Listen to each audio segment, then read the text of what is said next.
अभी मैं एक ही बात बोल सकता हूं,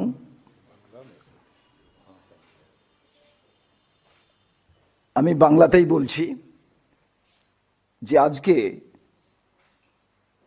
যিনি জয়েন করলেন তিনি আমাদের পরিবারের ছিলেন, তিনি পরিবারে ফিরে এলেন। আমি শুধু এটুকুই কথা বলবো, আজকের দিনে যে কঠিন লড়াই বাংলায়,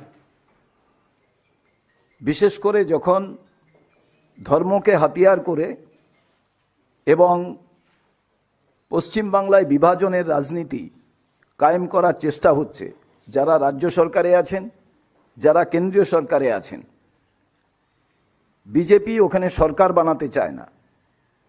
ওখানে তারা এমন একটা অস্থির পরিস্থিতি তৈরি করতে চায় এবং তৃণমূল পশ্চিমবাংলায় যা করছে সেটা পশ্চিমবাংলার মানুষের জন্য কোনো উন্নয়নের বার্তা দিচ্ছে না। এই পরিস্থিতিতে যুব কংগ্রেস করা লড়াকু নেত্রী বরকত গনি খান চৌধুরীর যে আদর্শ নীতিতে বিশ্বাস করা একজন রাজনীতিবিদ হিসেবে তার কংগ্রেসে আসা নিশ্চিতভাবে শক্তিশালী করবে কংগ্রেসকে। আপনাদের কাছে শুধু আমি বলি, এটা আপনারা টেলার দেখলেন, আমরা জানলা খুলে রেখেছিলাম, এখন দরজা আমরা খুলে দিলাম এবং নিশ্চিতভাবে আগামী দিনে বাংলার মানুষ কংগ্রেসকে শক্তিশালী হিসেবে দেখতে চায়।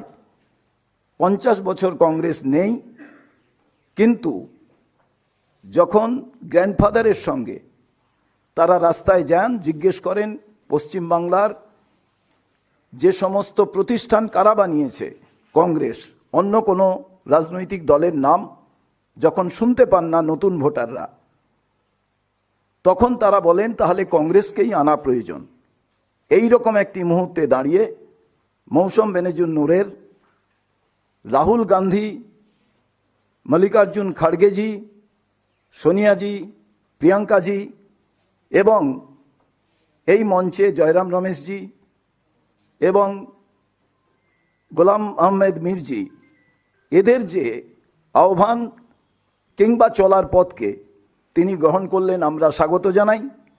এবং আমি মনে করি আগামী দিনে মালদার রাজনীতির সঙ্গে সঙ্গে বাংলার রাজনীতিতে যুব সম্প্রদায়, মহিলা সবাই আরও বেশি তারা উৎসাহিত হবেন এবং নিশ্চিতভাবে আমরা এটুকু মনে করি আগামী দিনে বাংলায় কংগ্রেস ছাড়া বাংলার উন্নয়ন সম্ভব নয়।